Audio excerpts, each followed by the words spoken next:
Coimbatore. This is Sandhya and she is Ramya. என்ன பார்த்துருக்கோம்னா TNPSC previous years question பார்த்துருக்கோம். So வாக்லாண்ட் இன்ஜினியரிங்ல வந்து சில questions எல்லாம் இருக்குது. So Ramya challenge with game சொல்லியிருக்காங்க. சில கொஸ்டின்ஸ் எல்லாம் என்ன பார்ப்போம். First question steam super heating.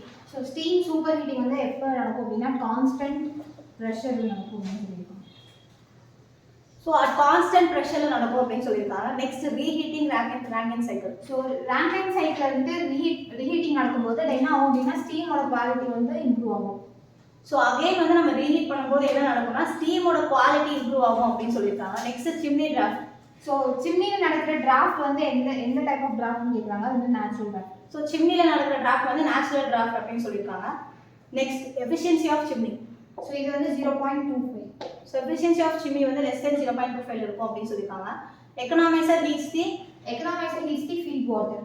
So economiser வந்து வாட்டர் ஃபீட் வாட்டர் ஹீட் பண்ணும் அப்படின்னு சொல்லியிருக்காங்க. Efficiency of Rankine cycle. So efficiency of the Rankine cycle எப்படி சொல்கிறாங்க அப்படின்னா நமக்கு எஃபிஷியன்சி வந்துட்டு heat supply work done by heat supply அப்படின்னு சொல்லுவாங்க.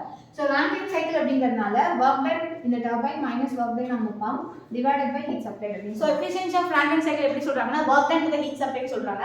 ஸோ வந்து ரேங்கின் சைக்கிளில் நம்ம வந்து டர்பைன் பம்ப் இருக்கும் அதை யூஸ் பண்ணுவோம். ஸோ இதில் நம்ம எப்படி நான் வச்சுக்கலாம்னா டர்பைன் ஒர்க் தான் அதிகமாக இருக்கும். ஸோ பம்போட ஒர்க் வந்து அதை விட கம்மியாக தான் இருக்கும். ஸோ அப்போ T மைனஸ் P வச்சுக்கலாம். அப்போ turbine work minus pump work divided by Q அப்படின்னு சொல்லியிருக்காங்க. Ideal condition. So ideal condition takes place. So இந்த ஐடியல் கண்டிஷன் அந்த vapour power cycle heat rejection வந்து எங்கே டேக்ஸ் பிளேஸ் ஆகும் அப்படின்னா கண்டென்சர். ஸோ ஹீட் ரிஜெக்ஷனாலே நம்ம கண்டென்சர் சொல்லுவோம். அதே ஹீட் அப்சர்ப்ஷனாலே நம்ம எவாபரேட்டர் அப்படின்னு சொல்லுவோம். அப்போ ஹீட் ரிஜெக்ஷன் நீங்கள் எங்கே சொல்லியிருக்காங்க கண்டென்சர் அப்படின்னு சொல்லியிருக்காங்க. What is the demand factor? So demand factor is defined as maximum demand to the connected load அப்படின்னு சொல்றாங்க. ஸோ டிமாண்ட் ஃபேக்டர் என்ன சொல்லியிருக்காங்க ratio of maximum demand to the connected load அப்படின்னு சொல்லியிருக்காங்க. ஸோ டிமாண்ட்னு வரும்போதே அப்போ மேலே டிமாண்ட் வரும் அப்படின்னு வச்சுக்கலாம். அப்போ எவ்வளோ டிமாண்ட் அப்படிங்கும்போது மேக்ஸிமம் டிமாண்ட் வரும். டிமாண்ட்னா எதை பற்றி இங்கே பேசணும்னா லோட் பற்றி பேசுகிறோம் அப்படின்னு வச்சுக்கலாம். அப்போ செகண்ட் கீழே ரேஷியோ வந்து கனெக்டட் லோட் வரும். So maximum demand to the connected load demand factor அப்படின்னு சொல்லுறாங்க. நெக்ஸ்ட் ஸ்டீம் இன்ஜின்ல வந்து வேப்பர் சைக்கிள் வந்து எது ரிலேட்டடாக அடாப்ட் பண்ணுறாங்க அப்படின்னா மாடிஃபைட் ரேங்கின் சைக்கிள் அப்படின்னு சொல்லுவாங்க. So steam engine vapor cycle is adopted by modified Rankine cycle அப்படின்னு சொல்லியிருக்காங்க. Next, without superheater boiler produce steam.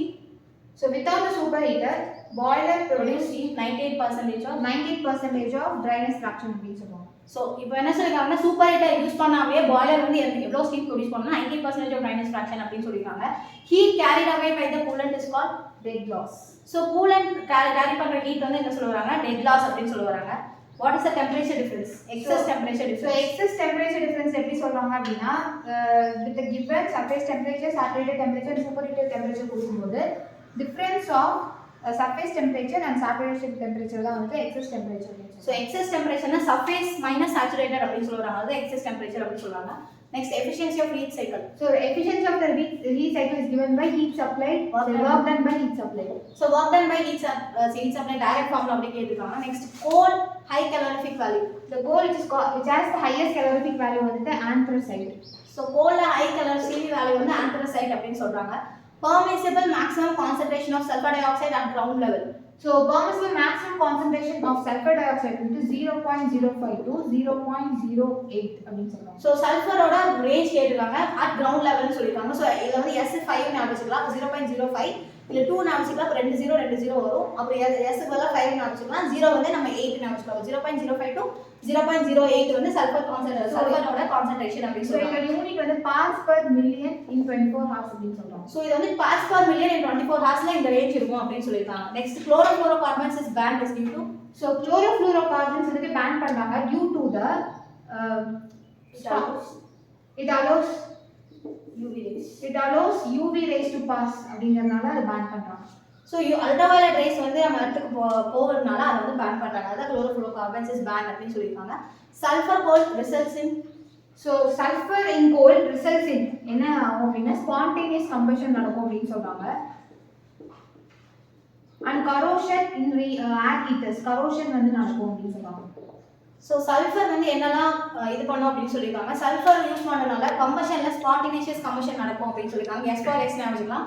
So sulfurனால spontaneous combustion. இன்னொரு என்னன்னா air heaters வந்து air heaterல corrosion நடக்காது because due to the sulfur அப்படினு சொல்லிருக்காங்க. Next, Paschen reaction turbine efficiency formula. So efficiency formula என்னன்னா இங்க 2 cos square alpha divided by 1 plus cos square alpha. So Parsons reaction டர்பைனோட efficiency formula என்ன சொல்லிருக்காங்கன்னா 2 cos square alpha plus 1 plus cos square alpha சொல்லிருக்காங்க. So இது எப்படி ஞாபகம் வச்சுக்கலாம்னா pass ரெண்டு சன்ஸ் இருக்கு. ஸோ சன்ஸ்னா ரெண்டு சன்ஸ் வரும் ஞாபகம் வச்சுக்கலாம். 2 இங்கேயும் 2 வரும் பாஸ் ஆல்பா. கீழேயும் சேம் காஸ் இதே cos square alpha கீழே வரும். இங்க 1 plus cos square alpha அப்படின்னு ஞாபகம் வச்சுக்கலாம். Next absolute velocity vector. So absolute velocity vector வந்துட்டு periphery velocity vector plus relative velocity vector அப்படின்னு சொல்லுவாங்க. ஸோ PR ஞாபகம் வச்சுக்கலாம். அப்சல்யூட் வெலாசிட்டினாலே பெரிஃபெரல் வெலாசிட்டி அப்புறம் ரிலேட்டிவ் வெலாசிட்டி அப்படின்னு சொல்லியிருக்காங்க. Multi stage reaction turbine employ. So multi-stage reaction turbine employs a large pressure drop. So large pressure drop takes place on multi-stage reaction turbine அப்படின்னு சொல்லியிருக்காங்க. So மல்டினாலே நம்ம high ப்ரெஷர்னு சொல்லுவோம். So இங்கே வந்து pressure drop ஆகுது அப்படின்னு சொல்லியிருக்காங்க. Mach number is greater than 1. So Mach number is greater than 1. Nozzle வந்து எந்த போர்ஷன்ல greater than Mach number greater than 1 அப்படின்னு கேட்காங்க. ஸோ அது வந்து divergent. ஸோ டைவர்ஜென்ட்ல வந்து Mach number greater than 1 அப்படின்னு சொல்லியிருக்காங்க. Speed of sound in water to the speed of sound in air is at normal condition. The speed of the sound in water to the speed of the sound in air at normal condition into 4. Okay, next Mach angle. So Mach angle எப்படி define பண்றாங்கன்னா half the angle of Mach cone. So Mach கோனோட பாதி தான் Mach angle அப்படின்னு சொல்லியிருக்காங்க. Kinetic energy is converted to pressure energy. So kinetic energy is converted into pressure energy in which part அப்படினா diffuser. So diffuser அப்படின்னு சொல்லியிருக்காங்க. Next nozzle back pressure is equal to inlet pressure. Then so nozzle back pressure is equal to inlet pressure னா அங்க வந்து no flow occurs அப்படினு சொல்றாங்க. So வந்து ரெண்டுமே பேக் ப்ரெஷரும் நம்ம கொடுக்குற இன்லெட் ப்ரெஷரும் ஈக்குவலாக இருக்கும்போது அந்த ஃப்ளோ வந்து நடக்காது அப்படின்னு சொல்லியிருக்காங்க. ஸோ இன்னைக்கு என்ன பார்த்தோம்னா TNPSC ப்ரீவியஸ் கொஸ்டின்ஸ் எல்லாம் பார்த்தோம். Thank you.